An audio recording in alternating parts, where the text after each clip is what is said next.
Hello, everyone, and welcome to this episode of Becoming the 1% Podcast. My guest today is John Malott. He is the CEO of OSnap Active Lifestyle. You guys are going to like this. His backstory is crazy. You guys are going to have fun. Enjoy the episode.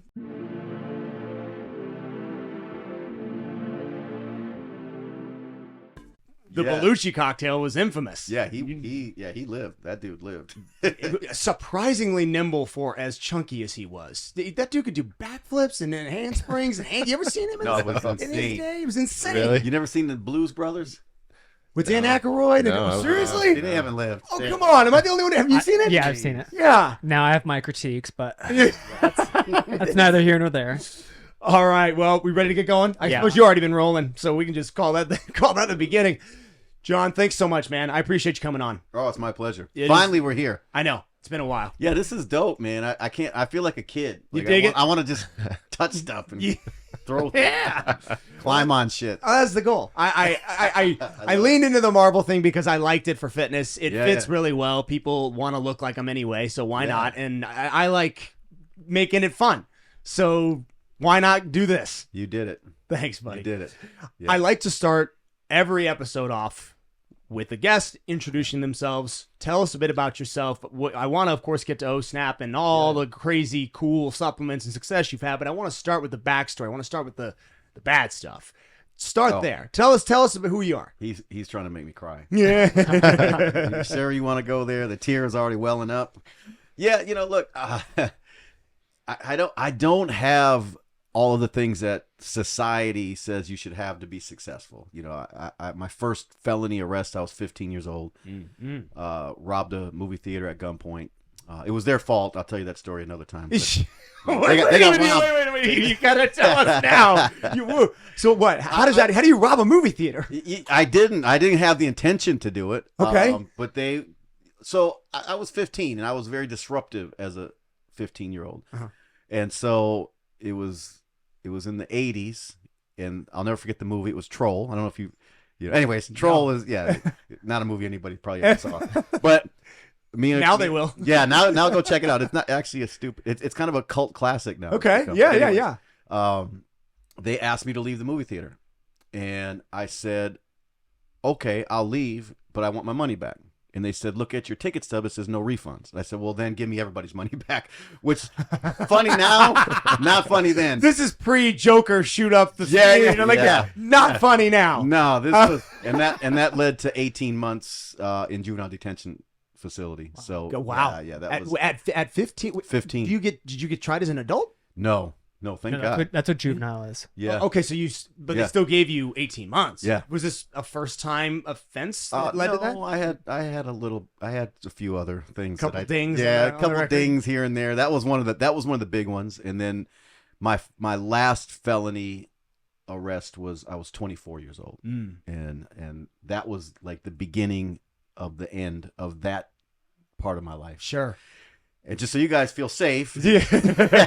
I haven't committed a crime in a long time, man. So That's awesome. yeah, but it was just I was just out of control as a young person, and 17 years old. So I get released from the juvenile detention facility. What we now know as the crack epidemic, was hitting pretty good. And Where were you when this was happening? I was living in Milwaukee. Okay. Yep. So I lived between Milwaukee and Chicago. I was on the south side of Milwaukee, and I get out, and I always wanted to be a capitalist. So crack epidemic thing is happening. We didn't call it crack at that point. We were freebasing cocaine, turning it into. Anyways, you guys, we don't have to teach you guys how to do it today.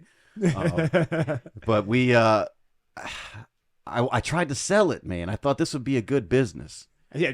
But pretty locked market. Yeah. But I didn't get the memo. Don't get high on your own supply. And 17 years old, I have a heart attack from smoking cocaine. Oh, so wow. It was just one bad episode after another. Yeah. And then there were some circumstances around it, and I ended up locked up again, and I ended up in a drug rehabilitation facility that I was sort of forced to be part of. But that's where everything changed, man. That's where I met a guy by the name of Dave. Dave was a former outlaw motorcycle gang member who demanded respect. Because I used to blame everybody, like the police. My mom left. Everybody sucked, except and it's all your fault. And Dave held the mirror up, and he said, "Listen, bro, you're here because you made an appointment to be here. Stop being a little, And Where'd you meet Dave? in that rehab. He was rehab. he was the counselor. He was like the dude trying to help kids get their shit together. Been there, done that. Yeah, had already been. Individual. He had, you know, Dave was a gangster, and he commanded respect. He was one. You know, I was used to people talking at me and telling me you're a loser, you're all the things that people have to say, and Dave didn't take that approach. Dave basically said, you have the potential, and he was the guy who convinced me that, because I was like, what am I gonna do, man? Where am I going? And Dave said, business is your way out. And I never consider, again, I tried a drug dealing thing. That didn't work so well. I'm like, clearly I'm not a great businessman. You know, I'll stay on the consumer side, I guess.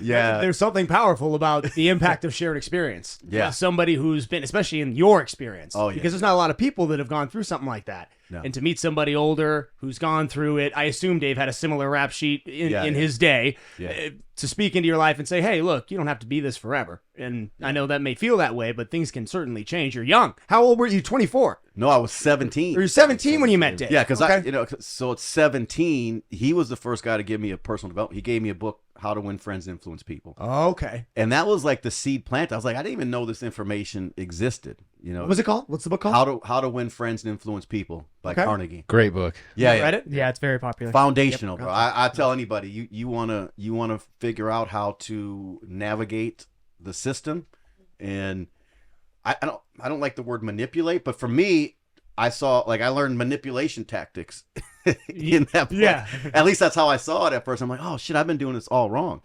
Yeah. Like, you know, what do they say? It's easier to get, you know, honey versus vinegar or some shit. You know, whatever that quote is. Yeah. So I started applying some of the stuff, and I'm like, dang man, people will move. People will do stuff. Yeah. If you're not a jerk. Because Dave basically said, you're a jerk. And he said, you need to reprogram yourself. And he said, read this book.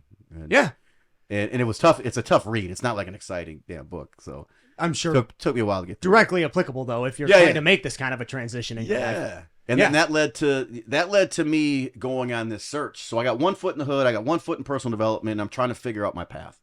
And then 24, I had an altercation with my neighbor, which I had many altercations, but this one led to another gun incident and then arrest. And Still in Milwaukee. Yeah. Okay. Yeah. But this time I have a daughter. So I'm 24 and I've got a 2-year-old.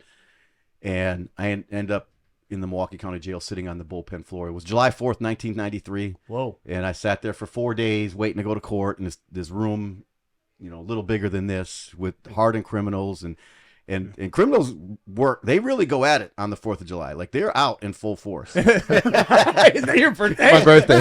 Is it really? It's your birthday? Birthday on the 4th of July. I don't even go out anymore. Since that incident, I'm like, I'm staying away from. I don't go out. I haven't gone out in 20-something They go years. hard. Yeah, I stay away. I'm like, oh my god, it's always bad. Okay. Yeah. So Anyway, so now have you had enough? it's no. Oh, believe me. Oh, This we could go as deep with this as you could possibly take us.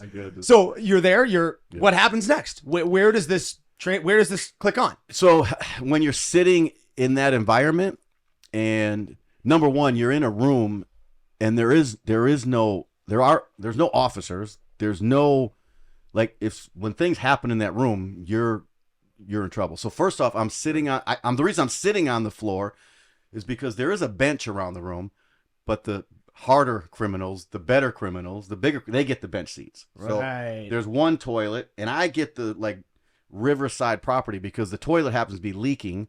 So I'm sitting right in front, and you see these little tiny insects. I don't know what the fuck they were on the ground. I'm like, I was so miserable. And on top of that, I had stitches in my head. So before I got there, the police rerouted me to St. Luke's Hospital because I got beat by them in my cell, which I deserved. By the criminals? By the police. By the police. Yeah. Oh. Because before you go, I was in 6th District Police Station, and I was on some stuff. So they had this little window, and every time they're walking by, I'm pounding the window and I'm giving them the finger, and eventually 5 of them came in. And, Oh my God. yeah. And It was a rough night. Yeah. This was a rough night. So I'm in the bullpen. I got a big ass bandage around my head. My head is pounding. I'm coming down from all the shit I have been on, and I'm realizing sitting riverside in the Riverside. bullpen with some hard people. Yeah. And I never forget, this dude said when I walked in, he said, if they don't let me out of here soon, the next white boy that comes in here, I'm going to kill. I'm like, oh, shit. Oh, shit. And I was hoping for another white boy to come in because I'm like, just in case another one, and he starts to turn on me. So I'm like, Oh, my God. like, please, God. And you got to figure you're not the only one Yes. in there coming down off of some stuff. I Yeah. mean, in that crowd. And then you know you're there because it's a holiday weekend. You can't get out or do anything until you get to court. Which isn't So open you're until, sitting in this yeah. thing piled on top of each other, waiting until court opens up. And it happens to be a holiday. And I did it early in the beginning of the holiday. So you still went the whole week in there? 4 days. Yeah. 4 days. Yeah, And then because you got a picture too. Once the court opens, did another white boy you come have in? to wait in line. Yeah, there was a few. Oh, my God. They were probably letting off illegal firecrackers. You're right. Yeah, Something very minor. dang white people. Okay, Yeah, so anyway, where where do we go from here? yeah, where do we go from here? Yeah, so it's real simple. I'm sitting on that bullpen floor, and two things were playing in my mind. Yeah. Something Dave said to me when I was in drug rehab. He said, a good man leaves an inheritance for his, he used to say this all the time, a good man leaves an inheritance for his children's children. I now have a tattooed on my arm. I didn't know where that came from at the time. I didn't really care, but he used to say it a lot. I didn't think much of it. And the other thing that was replaying is when I was being arrested and let out of my house, I look back and I catch my 2-year-old's freaking out. My 2-year-old daughter's freaking out. She doesn't know what's going on, but my house has got police in there. It's in disarray. So as I'm being handcuffed, as I'm being let out of the house, and I look back. This is directly when the neighbor altercation happened. Yes. And okay. So now after everything, they're in my house. They're looking for the gun. Anyways, I'm being let out. And I'll never forget sitting on the floor. The two things that kept going through my mind for 4 days was a good man leaves inheritance for his children's children. And I have this one kid. I came and take care of this one kid. And her crying and her face, I'll never forget it. And we couldn't have, held eyes for more than a couple of seconds. But I'll never forget the look. And it just kept replaying as I sat there. I said, you ever drink too much and then over the toilet bowl, you're like, God, if you let me out of this, I'll never drink again. Yeah. That was me on the bullpen floor. God, I just let me out of this. And I promise you, man, I'm not doing this shit no more. Yeah. And so that was, I made the decision on that bullpen floor. And I had to deal with, the legal stuff through that, Yeah. But eventually got past all that. And So that was rock bottom. That was right there. Rock bottom was actually when I was 17. Yeah. And I had already destroyed so many relationships. I had nowhere to go. I only owed. The only thing I owed at that time. The only thing I owned was the jeans, the shoes, and the sweatshirt that I left drug rehab with when I was 17. And you mentioned God in your illustration. I mean, was faith a part of this turning of point in your life? I mean, was that something you leaned into in that situation? Yeah, it's crazy because I have this weird fascination. I had this fascination with spirituality. So over the years, I've been in Pentecostal, Baptist, Jehovah's Witnesses, Muslim. I'm trying to figure out who's got the key. Who's got the secret? Yeah. Because everybody around me is like, you're going to hell. I'm like, oh, great. I want to fucking hang out with you. Yeah.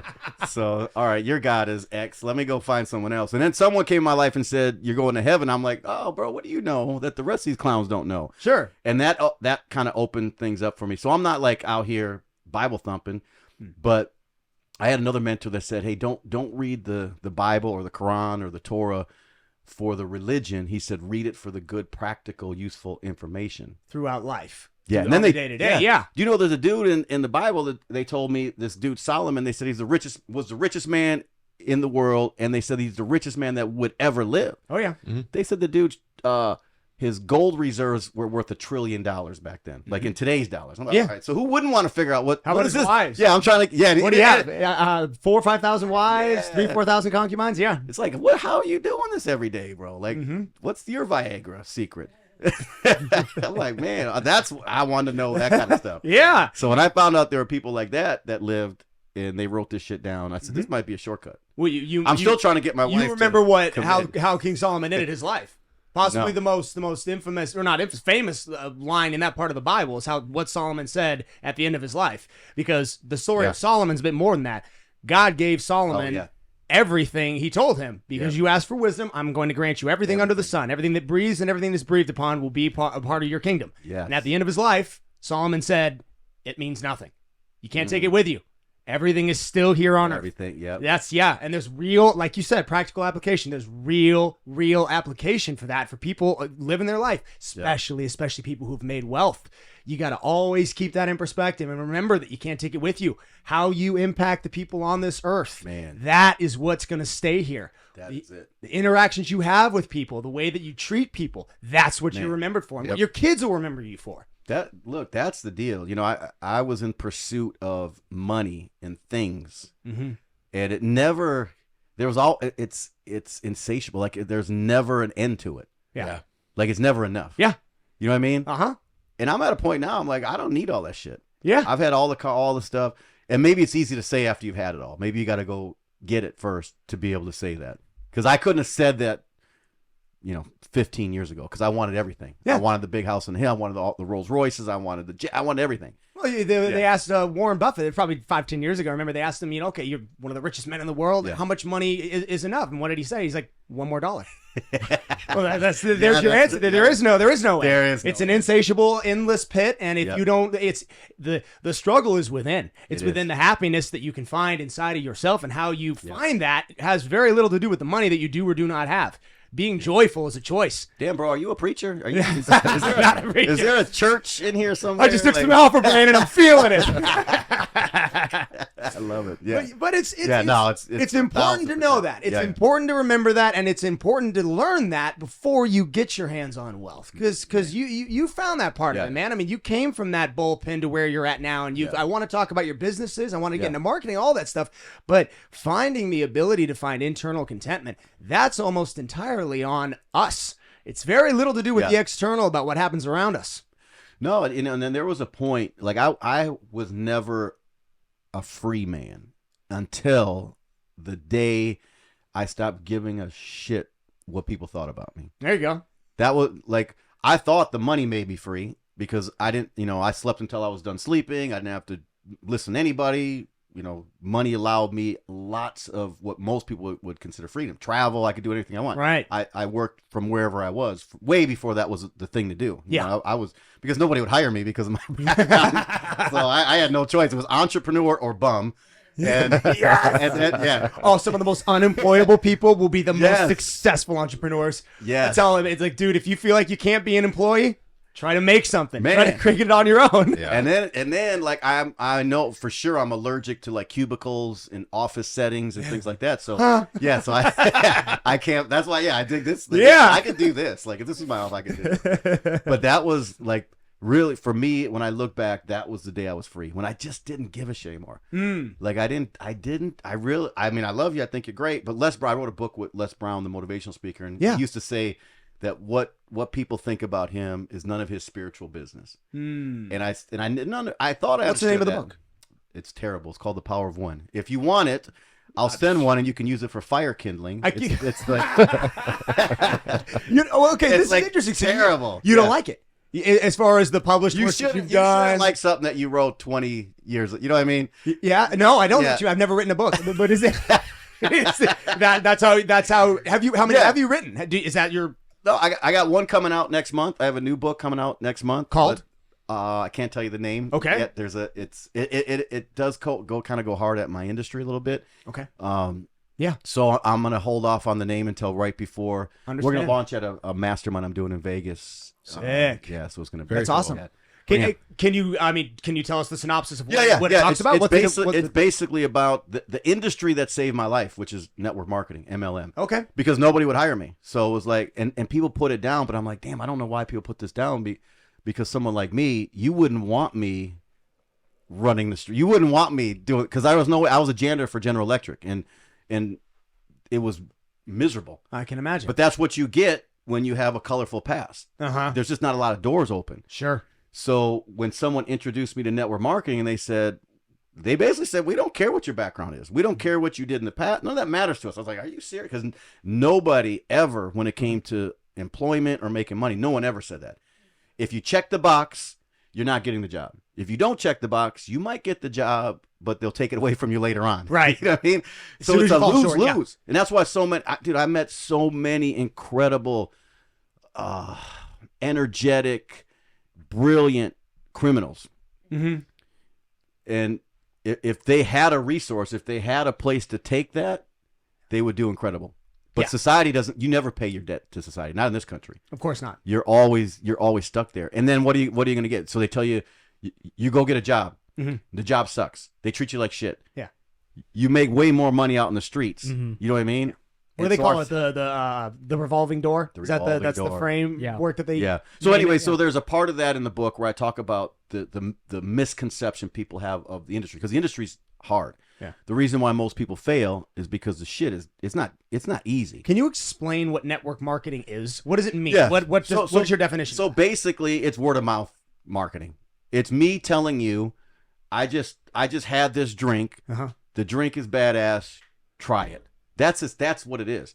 Now, unfortunately, people get involved in the industry, and when there's money involved, they become weirdos. I say, well, you weren't a weirdo until you got in business with me. Now you're like talking to you straightened up. You got all these lines, and I'm like, bro, they're gonna think you're in a fucking cult. Yeah. And that's what people think it is. Yes. Because there is so much money to be made. This is where I was making $250,000 a month, whether I rolled over in bed or rolled out of bed to start my day. That money was coming in no matter what. Once it was built, you couldn't turn it off. Yeah. I was selling these businesses for 7 figures. I would build it, sell it, because it was a book of business. Like if you built an insurance company, you got a book. They were cash machines. They were spitting off cash. But most people never get to that point because it takes work. That dirty 4-letter word, work. But it's pitched to people like it's the lottery. Like I go to you and say, man, we're going to make all this money. We're going to take this product, blah, blah, blah, and then you're puking all over your family and friends. They think you're fucking nuts. And, and they know you still owe them $20.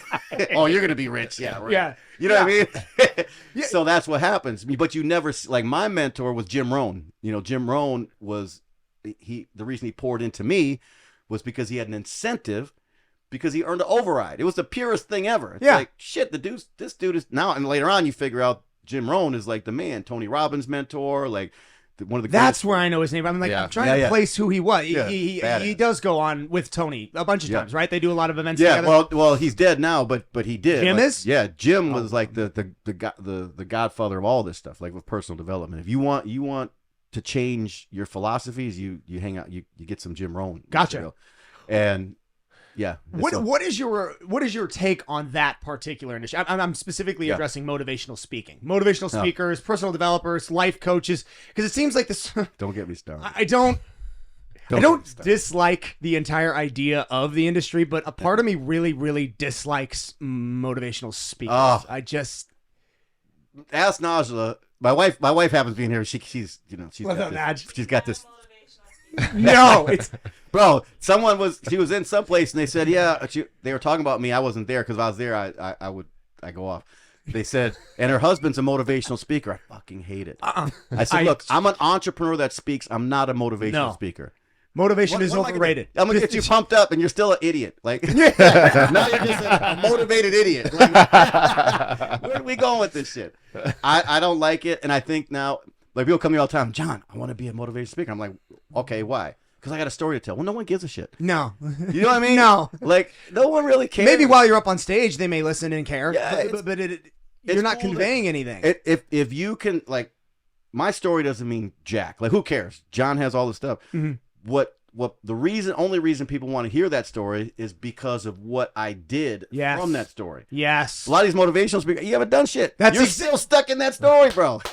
You haven't left the neighborhood. Exactly. You're still driving the same car. You're trying to teach me how to do something and how to make something that you really don't know how to make or do. You haven't done. Maybe you know someone who did do it and they taught you what they did, but you haven't actually done it. No, it's very, very hard for me to get behind a lot of these motivational speakers because maybe they're even killing it. Maybe they're making 8-9 figures every single month, but they're doing that by motivating. They're not making anything. It's not tangible. It's a You can't use it. No. What are you going to use it? I mean, I guess it's great. Like if you're lifting weight. If I was in here, we could play some, even my buddy Les Brown. Like, yes, I love Les. I like Les. I like Les pumped Brown. up, the fucking hip hop preacher. Pump me up. Yeah, great. That's what Spotify is for. But I got it's nothing, free. Yeah, I got nothing else. I got nothing else to do with it. What am I gonna do with it? There's no strategy. Mm-hmm. There's no technique. There's how do I scale? How do I develop my leadership skills?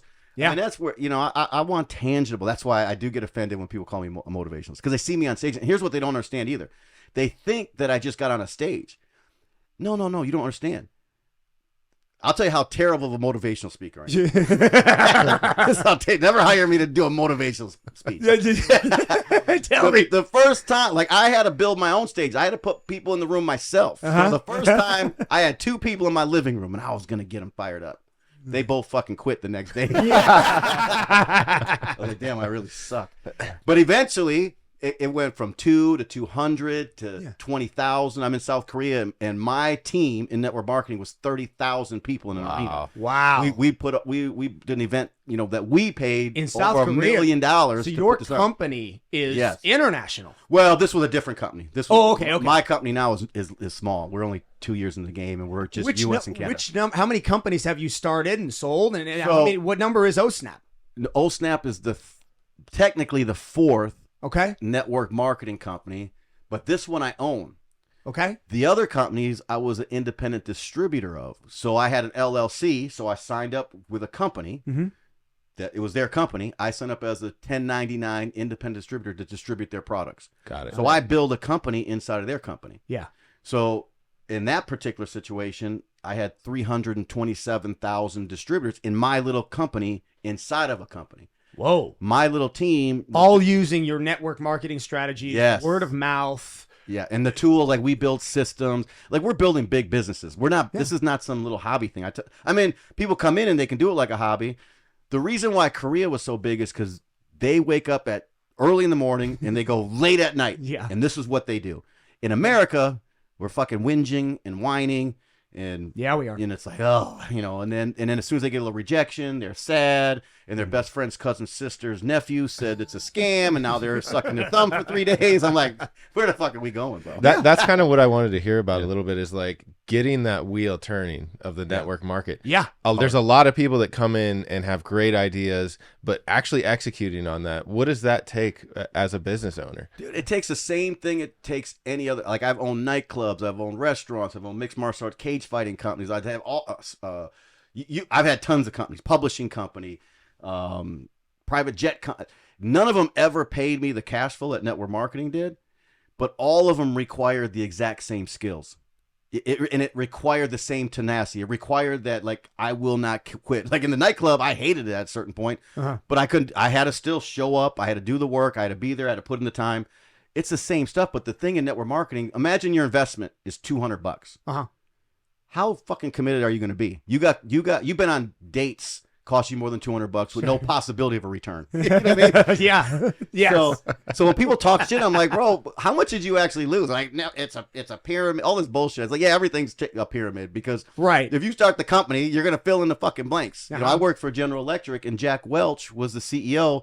Ain't nobody passing him up. And he had this structure look like this, and I was actually sub-pyramid. You know, I'm a janitor pushing a fucking cart around in his plants, being disrespected, treated like garbage. I'm sure. And for me to climb that corporate ladder, I would be dead before I ever got near that CEO position. So Jim Rohn said to me, he said, bro, listen, you start at the top. He said, instead of starting at the bottom of some other clown's pyramid, start your own.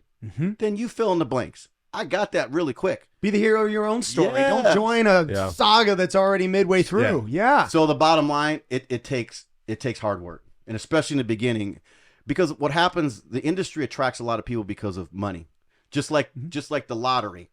You know, we were just talking about the other day, the payouts on lotteries there, like I've never seen $1 billion payout in a lottery before. Yeah. It tells me that there's got to be a lot of people buying lottery tickets to have those kind of payouts. Has the lottery significantly just gone up since COVID, or is that my imagination? It just keeps going up every single year. No? It has. Yeah. I think so. Yeah. I think the one that's like the most, it was like over $2 billion. And then if you took the cash payout, it was actually over $1 billion. It was the first time it ever happened. Jesus.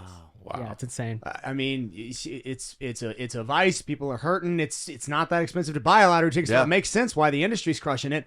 It's like it's in network marketing. It's like buying a lottery ticket. They think, I just put in some investment. Some clown told them you're going to get rich overnight. You just tell your friends and family they're all going to join you, and then when they don't, you're now blaming it on the industry. No, Sparky, you didn't do the fucking work. You bought into some bullshit because you thought this was a lottery ticket. Yeah. Like, my friends that are in network marketing are doing $250,000 a month. They're doing $1 million a month. They're, or 6-figure passive type. They're free. Where I see a lot of my friends that make, $1 million a year, $2 million a year, or that type of thing in traditional business, they're not free. No. One thing is if you build it in this, because it's always been subscription based. Even before, like I had reoccurring revenue 20 years ago. When now all the cool kids have reoccurring revenue. That's the thing. But back then we were only competing with jobs. Like I had to try to convince you that the degree you have, that job you have, that you're trapped. Yeah. That was my pitch in front of them. Now I have to compete with Chat GPT. Yeah, you do. Everybody's got some. Everyone's got. There's some gig happening. Yeah. So like everybody's an entrepreneur. Too, just like everyone's a motivational speaker. Entrepreneur, right? Entrepreneur, man. They're everywhere. They're everywhere. Yeah, everyone thinks they want to be, but then it doesn't. You got to be willing to clean the toilets. You got to be willing to work until the middle of the night. Everybody thinks they want to be the CEO. The CEO is not what it's cracked up to be, especially when you get something started. Yeah. So let's take this. Say I'm somebody brand new and I come to you and I want to be a part of this. And let's say I'm not messing around and I say, hey, look, I'm going to throw $5,000 into my network marketing. I want to be a part of OSnap Fit. Yeah. What's the system I implement? How does it start? Yeah. First off, I'll tell you don't need $5,000, but I'll take it if you want to give it. Okay. So then what do they need? If $200 ain't buying in, what's somebody who you're like, ding, ding. All right, this guy's serious. Actually to get into OSnap, the most you can invest is $1,000. Got it. Like that would be all in. Like you ain't playing. And I do tell people you need to have some skin in the game, because you can get in for as little as $49. Got it. But I can track the numbers. I can tell you the people that come in at $49. Guess how much they do? Guess not as much as the people who come in at 1,000. Yeah, like nothing. And then the levels up. So there's the $49, and then there's a $200. 500 and 1,000. Got it. And it's just based on how much product then we sell at wholesale to the distributor. Okay. The more you put in, we can see in the numbers, the more likely they are to do something. Like I teach how to flip we call them power packs. $1,000 power pack, I teach them how to flip it, turn into 3,000 in their first week. What is it? This is the supplement. A power pack. Yeah. A certain number of those. It's a big compilation of. Yeah, it's 5 monthly supplies of each one of our products. Got it. So that's basically what it works. So I show them how to flip those packs and make $3,000 on $1,000 investment, because I'm watching the gurus teaching people how to flip houses, all this other stuff. So it's it's high risk. Yes. Hopefully return. I'm saying, like, I can show you this shit, how to do this week if you want. Yeah. Off of a $1,000 investment instead of a $250,000 investment. Exactly. I briefly had a time flipping homes, and it is not what it's cracked up to be, man. It is. No. You hit the nail on the head. You got your hard money lender. You got your investment. Yes. You got to pay the percentage on. It is a rough, especially in Arizona. Holy shit, is it a nightmare to do that in Arizona? But there's a realtor behind every rock. Yeah. But if you're a guru, imagine you're teaching people, because now there's a gazillion gurus teaching people how to do this real estate stuff. Yeah. It just sounds so great. Where all the millionaires made in real estate. Mm-hmm. Where are you going to make $1 million? You're going to buy my package, and you're going to be the next millionaire in real estate. Then you go to the bank, and they say, "No, sorry." Then you got to get the hard. There's just so many pieces. So many pieces to it. And next thing you know, you're hitting up your parents for money, and you just lost everything on your first build. I mean, it's just I've been through all of it. Yeah. Because we were developing all this shit. I'm like, man, I'm telling you. So. Plus, it's very, again, this is entirely subjective, just my opinion. Yeah. The house thing is, I don't know, it doesn't have any real flair to me. It didn't really appeal to me. I didn't like the open houses or the dealing with the other wholesalers or any of that stuff. I like network marketing, but the house thing seems a little bit kind of outside of that a bit. It's not, it just didn't hold any weight for me. No, and that's what we taught people is what Robert Kiyosaki wrote about in his book Rich Dad Poor Dad. Mm-hmm. We taught them. I read that one. So we taught them that, and he was the first person of that caliber. And by the way, his book started selling because of network marketing. That if you ever, I didn't know that. No. Yeah, he nobody would he couldn't get his book out there. Amway picks up his book, which is a network marketing company with millions of distributors. And now his shit starts blowing up. So he's told that story several times. Interesting. But, so that's where. But he was smart because in that book he has a section on network marketing. Yeah. And that's where people start saying, "Oh, wait a minute." They start looking at it because it's basically leveraging your time. What are we trying to do with real estate? You're trying to leverage your money. Yeah. What I realized, like between real estate and network marketing, I don't have to go and fix your freaking toilet if there's a problem. If you're in my network marketing business, and if you invested $200. Like, I don't have to baby you. It's like, bro, you got $200 in this thing. You want to get your money back or not? Can you show up? Like I do a once a week training, Zoom now. Can you show up on a Tuesday night? Can you give your business 1 hour? Yeah. And if you don't, I already know you're a loser. Yeah. You're not in it, man. Like, it's not gonna I happen. don't have to waste my time either. So I'm not going to lose anything. You're $200. You can just keep taking the product. So you're really not losing anything. I was gonna say you got something tangible. you for got it, at like, least. it's not like the guru taking. I'm like saying buy my package. Yeah. And then the shit Come doesn't work. hang out with me at my mansion for a few hours, and I'll give you the keys. Yeah. By the way, I have a mansion mastermind event on March 18th. If you guys want to hang out. Yeah. Oh yeah. Yeah, it's gonna be in Vegas. It's gonna be What impact has social media marketing had on your network marketing, and what impact would you say that has for the people who invest the money with your network marketing? Social media is a blessing and a curse. Mm-hmm. First off, the ability to get in front of a lot of people. I love it. Like, what does Instagram have? Over 1 billion people on this platform. Oh, goodness, do you know 8. how many active users are on Instagram today? Jake, can you find that? It's over 1 billion for sure. Maybe it's 2 billion. I know there's Shocked 8 it's not at least. 8 billion plus on Facebook. Shit. So Well, Meta, I mean, it's both. So Yeah. you would assume everybody with a Facebook would have an Instagram. But you think about that for a second. Back when I was operating, man, our biggest technology was like fax on demand. Yeah. Like, if you don't have a fax machine, though, I couldn't send you shit. Right, You had to go to like yeah. Kinko's or Office Max to get the marketing materials. And I used to have this thing. 1.3. you were close. Wow, yeah. Great guess. Yeah. 1.3 billion active Instagram users today in 2022. All on one platform. Now the key is figuring out how to get to them. Right. The cool thing that's happening now is that if you can create content, if you can get creative, the algorithm will kind of push you in front of people. Mm-hmm. Where in the earlier stages, if you were promoting a business, the algorithm slapped the shit out of you. Yeah. Like it's like, no, you have to pay us if you want to market your shit. Right. So, Pay to play. Pay to play. Like, I think it still is a bit. It is. Instagram for feels sure. very pay to play to me, still to For this sure. day. But I agree with you. I think, and we've seen this quite a bit. I mean, the more we dump into the weird stuff, the more content you make that's unique. Instagram does start to your algorithm. It goes up. They start to open doors for you. So if you can get and you got to be a little creative in business. You got to figure out a way to stand out. Mm-hmm. So if you're just posting the same old shit, you're not going anywhere. But anyways, back to the question. Yeah, to the question. So social media, back in the day, I'd have to recruit on social media 1,000 people to get the same type of production that I would get out of 100 people 15, 20 years ago. And I'm trying to figure out all the pieces to this. I think the biggest piece is the options. They're on social media. They got shiny object, syndrome. Yeah. They join the company with me, but there's 30 other people telling them the grass is greener over here and the comp plan's better over here. You know what I mean? And now, the minute they follow you, directly underneath you, there's the For You page with the people that literally do similar to what you do. Yep. And they go, oh, this guy's doing the same thing. So is he. Yep.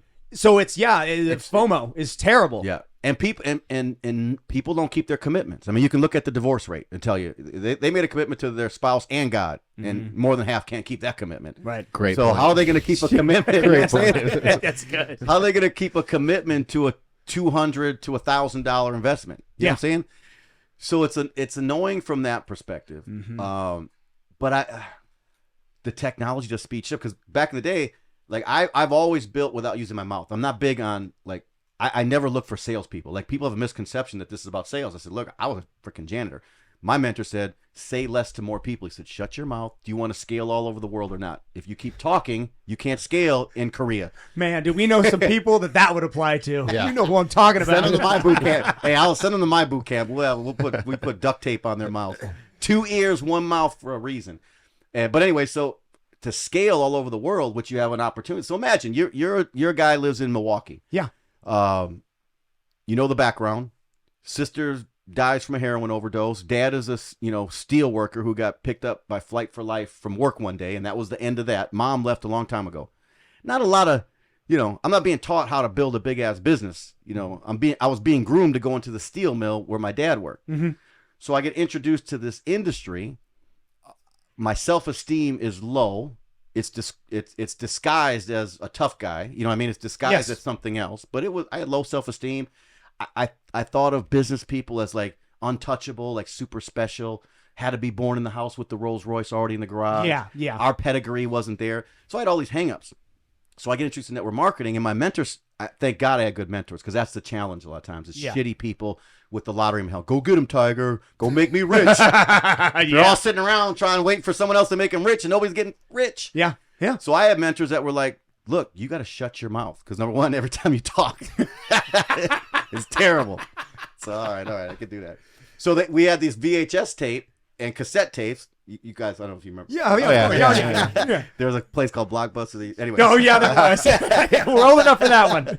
But I had to buy them from the company, so it was like 17. So I call it $20 for one VHS tape. The VHS tape told the story of the company and the product and all that. Got it. Since I wasn't allowed to talk, and plus I couldn't talk very well, I got good at what we call pass and play. So I would pass the VHS tape to you. See, I can't even fucking talk now. VHS tape to you. Then your job was to watch it, to play it. I'm coming by tomorrow. I'll be like, look, bro, I'm coming by tomorrow. Watch that tonight. I'm coming to your house tomorrow. I would drive all over the neighborhood picking these things up. So we got pass and play because I need it back. It cost me $20. I don't have a lot of money. I need my tape back. Eventually, this is the most incredible thing I've ever heard. This is how we built. This is how we built This back is then. very cool. This is very cool to see how this started. Okay, keep going. And back then it was a $5,000. So it wasn't this. Now everything's we had to make everything really, to coddle all the weakness in the system. Right. So it was $5,000 you couldn't play the game unless you were putting $5,000 into the deal. This was back then. Back then. Now it's $59. It was back when they were real men. Yeah. Anyway, it's back before we were vaping all day and lowering our testosterone. I'm sorry. You're 100% right. We could talk a whole episode just about that. And eating your fucking soy pancakes. Anyways, so all of a sudden now I got 5 people that are doing exactly what I'm doing. So I started learning how to scale. We didn't call it scale. We said get it to duplicate. Yeah. My mentor says, don't do what works. Stop trying to sell everybody. Do what duplicates. So that meant shut your mouth. Get them the tape. Let them watch the tape. And get them to make a decision off the tape, not off of you. Not off of you. Yes. Ooh, I like that. Because they were my my mentors were making $30-40 million a year. That's a great nugget. Global. Plus, you don't have to keep saying the same thing over and over and over again, which that's the worst part about being a salesman. Or you got to go in there and script it and just wasting your time individually one-off talking to every single person because, like you said on social media, there's so many people that are flaky that will fall off. Oh, yeah. Hey, show 1,000 people. If 50 show up and go, hey, this is for me, that's awesome. That's the game. It truly is a numbers game. Like I always had this conflict. Like my mentors would say, it's a relationship business, but then in another sentence they say it's a numbers game, and I always struggle with that. I'm like, well, what is it? How's it a relate? But I got it. I was sorting. I was in the sorting game, not the convincing game. I'm not gonna sit here and try to I didn't need to like salespeople trying to teach you close. I don't need all that shit. Yeah. Watch the video. You get it. You don't. I got to keep moving. Give me my video back, by the way, because Bob over here needs to get it next. You're right. The days of I love that. It's a great movie. That Alec Baldwin is the car salesman. He's the closer. Yeah. He's the big. I wear this watch. This is me. I'm worth this much. What movie is that? Come on. Dude, that's a great movie. You know the movie I'm saying? He's young. He He's tells all like the 30. leads. Yes. Yeah. My watch is worth more than your life. And he tells the guy, I will sell more than this entire floor. Glenn Ross. That's it. That's it. Glenn Ross. Glenn Ross. But kind of gone are the days of that sort of mentality. Now with social media, with the extrapolation of all the different venues and funnels, if you make quality content that conveys your message clearly, and like you said, I think it's both. It's a numbers game. Get it out to as many eyes as you can, filter those people down, and then form relationships from those 50 people that come into you. But I like the fact that you're willing to walk away too. It's like you're divorced from the outcome. Care less. Yeah. This was man. You just hit it. You get me excited to hear in the back. Like I got something. So I caught on very early on because I used to get stressed about the results so bad. Like my first year, I only made $4,000 for the whole fucking year. Like I sucked really bad. Like I challenge anybody to come into this industry and suck as bad as I did. I was horrific. So people are laughing at me, like, "Are you rich yet?" I'm like, "Are you fucking rich yet? You still in the cubicle?" At least I'm doing something to change my shit. Around the Thanksgiving dinner table that sucked because they all laugh like these, man. Yeah. Well, at a certain point though, they all shut up. Of course. You know, they now hands look like cup. Come to the house, hands look like cups and shit. Oh, yeah, now I love that. my little network marketing pyramid scheme, huh, fucker? Hands look like cups. Yeah. 4,000 year one. Yeah. What happened year two? Not a lot, but I was about almost 20,000. Okay. So look, so here's what's crazy about this. I'm not a good mathematical dude. Like math is not my thing. Me too. Thank God for this Chat GPT because that's going to help the calculations Seriously. and everything else. And I'm not good with words, none of that stuff. So all this is the perfect time for me. Like what's about to happen. The computers are going to do all the thinking, all the writing, all the math for me, and I'm just going to collect the fucking checks. This is how it's going to work. I can feel it. And so It's the best episode we've ever done. So what were we talking about? Oh, what was the question? Oh shit! I don't even think I remember anymore. Oh, the impact of social media on network marketing. Yeah. And how it's. But your story, year one, year two. Oh yeah, When the income. the income. Yeah. That's why, because I've tried to erase those years. So my Right. brain, when you say that, my brain tries to kick somewhere else. Like fuck, those were terrible times in my life. Yeah. But so it went 20,000. But mathematically, my mentor said, imagine if you worked on a job and I don't know what the percentage was, but from 4,000 to 20,000. 20,000. That's Yeah. a pretty good percentage. What is that for? Don't even math? make me do it. Don't There's the even- math guy over there. 500%. 500%. Thank you. Yeah, I was like, imagine if I was a janitor at General Electric and Jack Welch at the top of the pyramid gave me a 500% raise. I'd probably still be there right now. Yeah. You know what I mean? Yeah. I would have never left. But so that's what my mentor kept saying. He said, don't focus on the number. Keep focusing on the activity. Oh, I love that. So eventually I did get divorced from the results. Yes. I stopped giving a shit. The only thing I put pressure on myself was to do the activity. Yes. I got to get in front of more people. I got to get that VHS tape in front of more people. Yes. And then what happened? I had 5 people doing it, then 10 people. Now all of a sudden I got 1,000 people in different states doing the exact same thing I'm doing. Mm-hmm. I'm waking up in the morning. So I go from 4,000, 20,000. By the 7th year, now this isn't a great story if you're trying to, but everything's sped up now. This was a slower time. Sure. Of course. By the 7th year, I crack almost $120,000. Yeah. Now for me, this is unbelievable. The company gives you a ring, 6-figure ring earner. I fucking made it, But the next year, because of exponential growth, and I already had the thing moving. Yep. The next year, I go to over 220,000, then $1 million a year, then $2 million a year. Now I'm rolling over in bed. I'm waking up some morning. I wake up one morning, I got a $250,000 bonus paid out while I was sleeping because of what my team did in Asia. I'm waking up 50,000 bonus here, and all of a sudden people are thinking I'm fucking great. I'm like, all I did was pass and play, and I got an army to do the exact same shit. You know what I do in my company now? Now I have an app. The video's on the app. Everything's on CRM's on the app. ClickFunnels on the app. SurveyMonkey's on the app. I put everything that you could use to market something in one app, and we give it to our Same brand ambassador. exact philosophy, newer technology. How many? My whole thing is how many people can I get to use this app? Doesn't cost. You don't have to pay $20 for a VHS tape. And the app tells me, like if I send you the video through the app, it'll tell me if you clicked on it. It'll tell me how much of the video you watched. Did you watch 10%, 100%? So now I know how to follow up with you. And if you even should. Yeah, Someone if I watched should. 2% of the video and then shut it off. Well, maybe not. Well, here they lie too. Like my wife says all the time, "Why do these people lie so much?" You'll say, "Hey, what did you watch the video?" Yeah. You liar! Like I know you didn't watch the video. Oh yeah. Because the technology tells me you're a liar. Yeah. Now I'm questioning, do I want to work with you? Yep. Yeah. I'm like, do you want to rephrase your answer? But I get hard on people now because we don't have time to waste. Like I'm a little over 50, and I feel like I'm in the second half of my life. I'm not gonna waste my time babysitting people because I get people that hit me up say, bro, I want to make money, I want to do all this shit. Then I tell them, show up, just show up, just jump on this call. I got a 15-minute call, jump on it. Not there.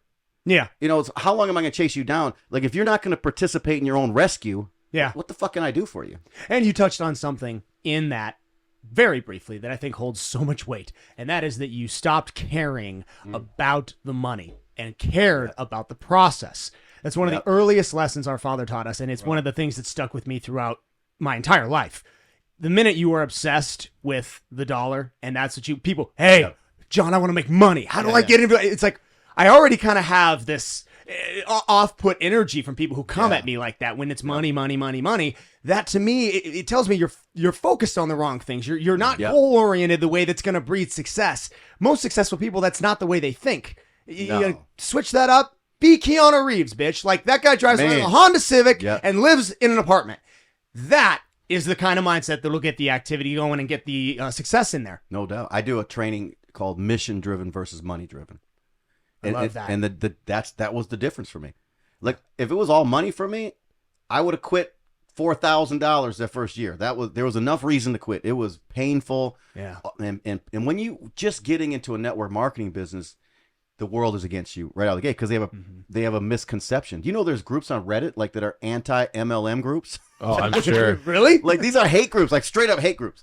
Like, they don't even hate on cats they as much as they hate on network marketing. I'm like, you guys are entrepreneur supremacists. Well, why is that? You said in the book you go hard at network marketing. Do you call out specific companies? Yeah. Well, I go hard at the industry because some of it is brought upon ourselves. Yeah. Like, someone comes in and they have the lottery mentality. So they go and get a bunch of their friends. Nobody knows what the hell they're doing. Nobody took time to show up, get training, none of this stuff. Look, you don't even, you join a team and you got practice on Tuesday night and you don't show up for practice, but the game is on Saturday. How well are you going to perform in the game? Right.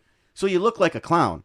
Your friends think you're a clown because now you can't even, or you try to sell them and you're all over the board. Like, I see people doing this. Like, they're trying to sell you on why you should be in, and they're doing shit like, you got a job, you're just over broke. And you're like, bro, I'm doing all right. You know, they're offending you. Like, it's like the guy telling me I'm going to hell, wanting me to join him in his, his walk. Sure. You Yeah. know, like, Yeah. no, bro, I don't like the way you're delivering this shit. Your delivery sucks.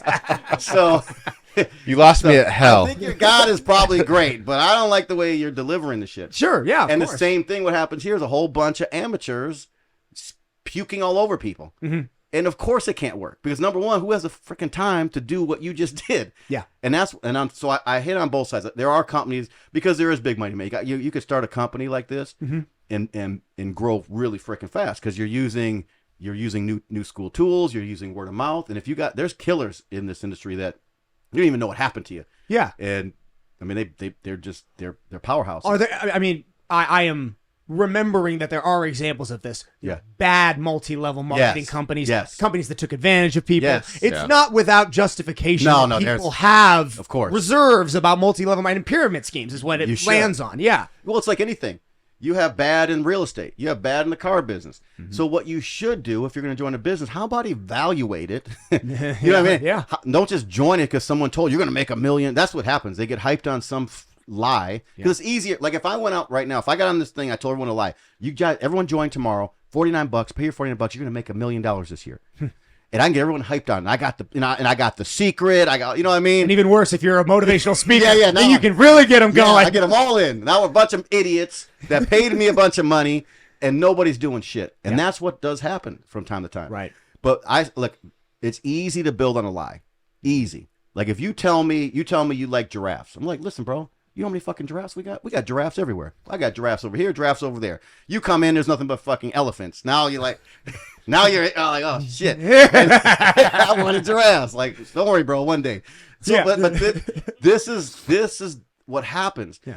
The truth, like, I had a friend that said, I guess maybe the Bible says the truth will set you free, It does. but it'll piss you off first. Oh, yeah. So, if someone tells you your breath stinks, well, shit, I don't want to hear that, but it's good to know. So I'm not talking to my wife and, I got shit breath. You know what I'm saying? Right. So sometimes you got to, so what I got big on early on was telling the truth. The truth is, it's hard work. The truth is, you're going to have to man up. The truth is, you're going to have to get the commission off your breath because people are going to smell you coming from a mile around. Oh, yeah. The truth is, you better figure out what your reason why is. It your kids, your family? What is it besides the money? Because if money was the only driver, we'd all be rich. Yeah. Yep. Money clearly is not the only driver. Wow. You tell me there's not enough money out there for all of us to be rich? There's shit. Yeah. There's a lot of money out there. Right. But we're so focused on the dollars themselves. Oh, amen. And that's not going to get you. You're not going to get it. No. That's And not going to get you up early in the morning. It's also a very, very insignificant sales pitch today when people it's the biggest turnoff thing in the whole world. We had an interaction with a guy who we wanted him on as a guest. He told us, yeah, all right, I want $20,000 to come on. And my PR rep said, yeah, that's cool. I mean, we don't we are not in a position to do that right now. Yeah. And he went off. First off, why he's answering his own DMs, I don't know.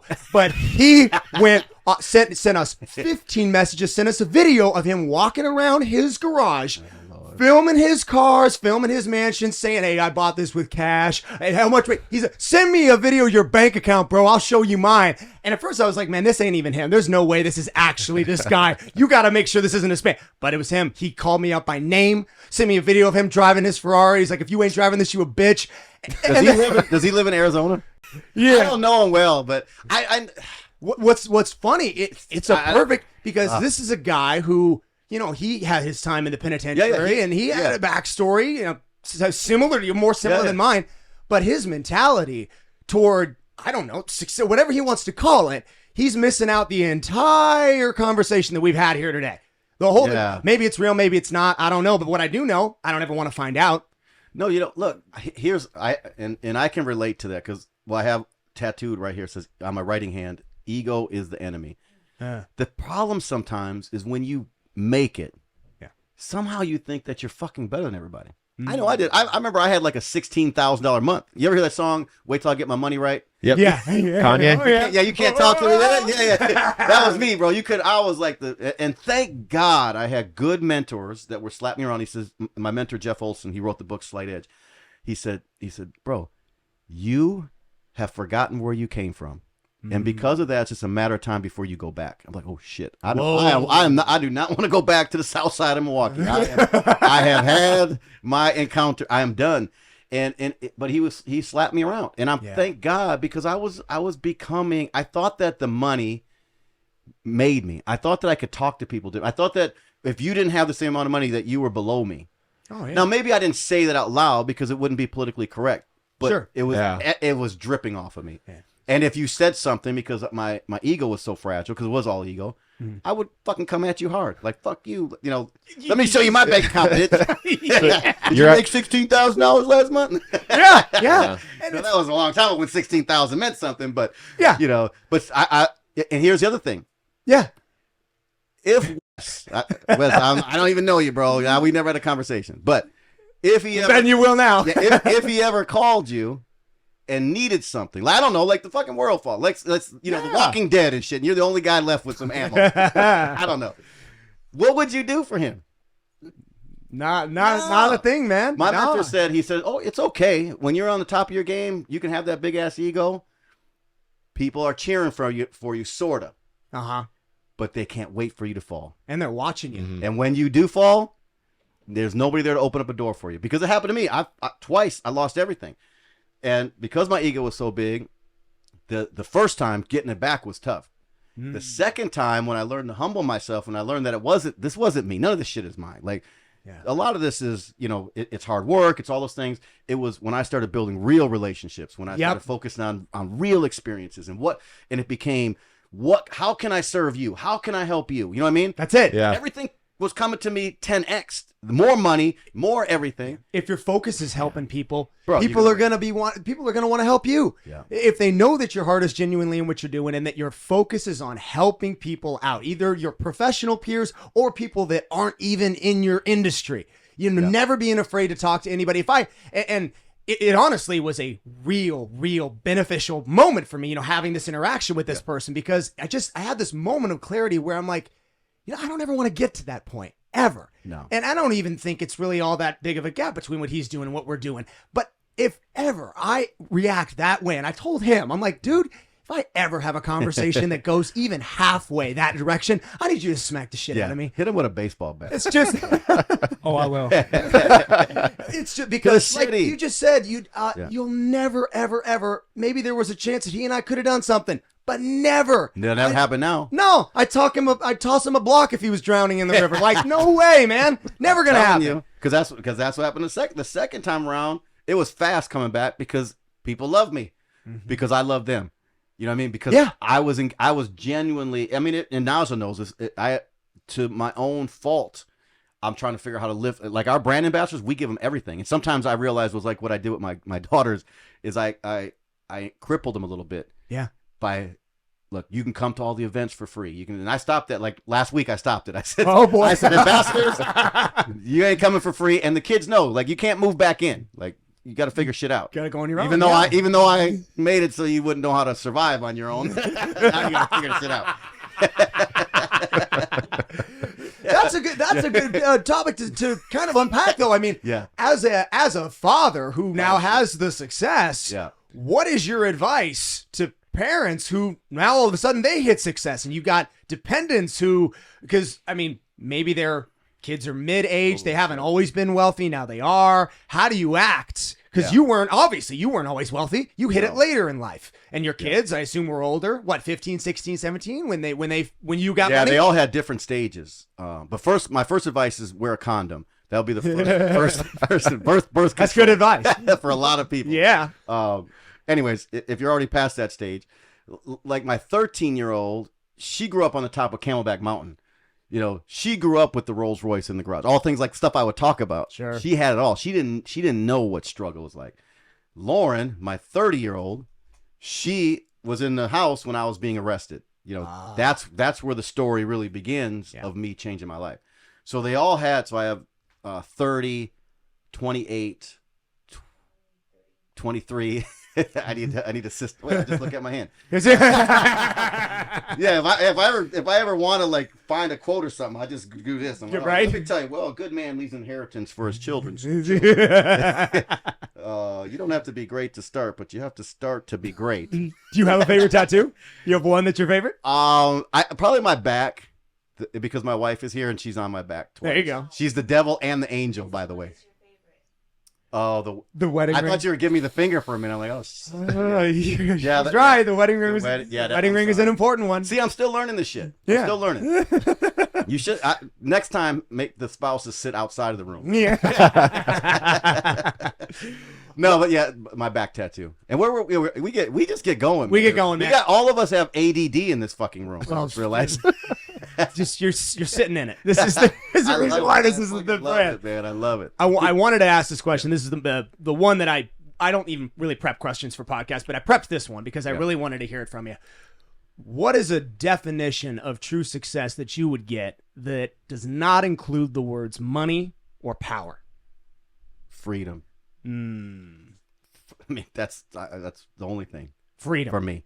I can give a shit about now. Like, again, it's funny. I realize the shit you say when you have money. Mm-hmm. I probably would have been listening and saying, well, it's easy for you to fucking say.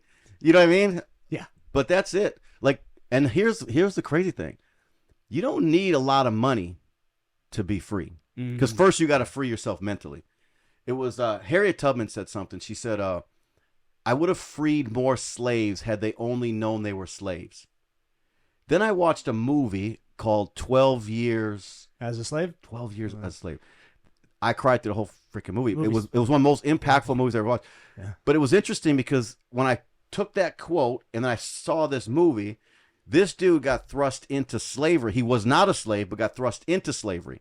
So for 12 years, every single minute of every single day was him trying to get his freedom back. Mm-hmm. Where he was with all these other slaves. But he wasn't in here. He was not a slave. He was never a slave here. Yes. A lot of the other slaves in the movie were mentally slaves. Probably because that's how, I don't know how the shit works, but that's, they were conditioning these people to do this stuff. Yeah. So he never. And then once you've been unshackled, it's very difficult to be shackled again.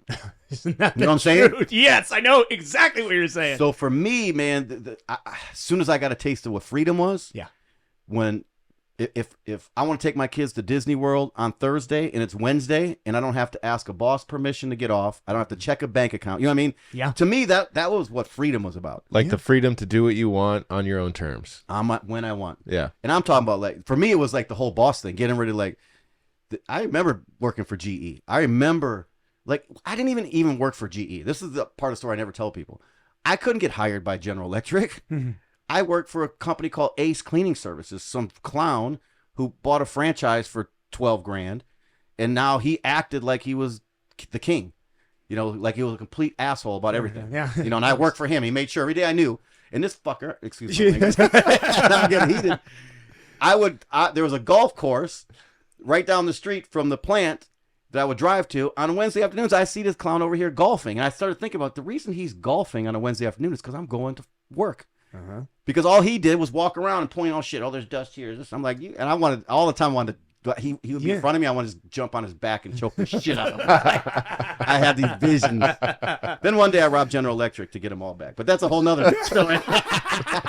Back the truck up, turn the alarm off. And I never went back to work again. Anyways, where were we? But I mean, you're 100% right. It's why when I get asked every once in a while, hey, what's the backup plan if this don't really work? I'm like, bro, I don't have a backup plan. I'm not gonna get a job. I can't. I poured everything I have into this. Your heart, your soul, your time, everything. And plan B is reinforcing plan A. That's it. This is where it's gonna happen. Yeah. Because like you said, once your mindset shifts from being the employee, not even to the employer, but being from that to the entrepreneur, you kind of can't go back. At least you can't. How, I'm starting to sweat right now thinking about having a job. Like, I'm getting like, I think I'm breaking out in hives and shit. Thinking about it is like, that's insane to me. And you're right. It's not even about the money. And I'm sorry if you have a job, but I'm just like, no, none of us have a job. Yeah, I've been unshackled for a while, so it's like, And as a result, you've been able to live a comfortable life the way that you want. You get to create things that you want to work on and do things that fascinate you and interest you. That to me is freedom. Being able to work and build and create things that interest me and talk to people that interest me. Yeah. I mean, how many people we're at work right now? I know. This is not like, this is great. This is the kind of shit I want to do on a regular basis. Yeah. You ever find it hard to like relate to people who you ask them like, hey man, how was your day? They're like, oh dude, I just at work. I'm like, oh that sucks. Like, how was your day? I'm like, well, my day was pretty good. I worked out, I trained some people, and then I did a podcast. I painted. That's about it. And I got a sexy wife that who knows what. Who knows what the day, like if she's excited about how good I do on this podcast, who knows? Like this could be a incredible day. Like when I get off a stage and my motivational talks, and now it's just all like, dang, you did good. You just crushed it out there. Let me stop. But no, we got some cool shit. That's coming. That we're working on. What's next? What's the next thing? So we got the book, which we hit on. So I appreciate the plug for the book. Of course. The book's going to be hot. The book's going to be huge for anyone in network marketing. Where can people find it? Do you know when it'll drop? We're hoping. I'm working with. I have a friend, Mark Victor Hansen. He's the second biggest selling author on the planet. Really? Second only to the Bible. So if you look at Chicken Soup for the Soul books. Yes. Love to get him on here. So Mark, I can get Mark on here. Love. Yeah, Mark lives in Arizona. Mark's get out of here. That's awesome. Yeah. The funny story about Mark is I met him through network marketing because there was a contest, and if you won the contest, you got to pick up Mark Victor Hansen from the airport. And so this is how I met Les Brown. I met Jim. All these people I met from network marketing. Yeah. Through contests. If I won the contest, I couldn't use my car back then because my car wouldn't probably make it. So I borrowed someone else's car, and then it wasn't that long ago. We were in what steakhouse were we at? Well, we ran into him. This was like 5 years ago. Fleming's. Oh yeah. We were at Fleming's, and I see Mark and his wife, and I went over to him and right away because we used to, we kind of became friends over the years, but I didn't know he was living in Arizona. Yeah. Anyway, so yeah, Mark's a cool dude. Like. That's outstanding. So hopefully we get the book is done. I just got to add a couple things, design and stuff. So hopefully I'm renting. It's actually my business partner Cody Sperber. You guys know Cody? Yeah, he's coming. This is so weird. Cody Sperber just messaged us today. He's coming on here in the next 3 weeks or so. Yeah, that's my partner. That's awesome. Yeah. I saw you on the Clever Investor. Yeah. So Cody is my business partner in Oh Snap. Yeah. So he has a house in Vegas, so we're gonna use the house. Is he in AZ too? Yeah. He is right. Yeah. Arizona is a real hub. There is some incredible players out here, and I am also really realizing that the more you go up, the more of these conversations happen with guys like you and guys like Cody. The more that happens, it kind of gets to be a smaller group. It's small. You go up. It's I just ran into Robert Kiyosaki over at the gym, so he's in Arizona. Yeah, there's so many players here. Yeah. I wish they would all move back to California, though, because the traffic getting over here was getting a little sketchy. So, and what, California is better? for them to stay there, Oh, they have to move back to. Oh yeah. they need to go back. With to that being California. said, waste management also does play a factor. Yeah. This- Right now, this that week is- is and the true. Super Bowl, Super Bowl and the waste Super Bowl. management. Shoot, Yeah. man, I don't even want to go to Camelback this week. Oh, it's gonna be Crazy week to be in gonna be Arizona. nuts. Yeah. insane. I was talking about buddies that run the clubs in Old Town. They're saying like tables are 50,000. Wow. What? It's insane. Is that true? So Drew Young and Dan. I'm security at Casa.